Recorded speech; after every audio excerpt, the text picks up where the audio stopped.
ada 770 pengamal media berdaftar dengan 20 agensi di Sarawak. Agensinya ada 6 kerajaan, 17 yang tempatan, 5 atas talian.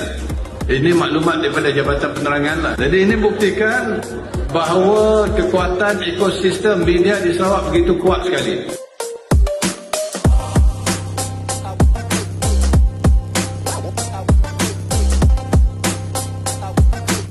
Petra dan media seiring sejalan, segulai sejalan itu demi membina negara terbilang.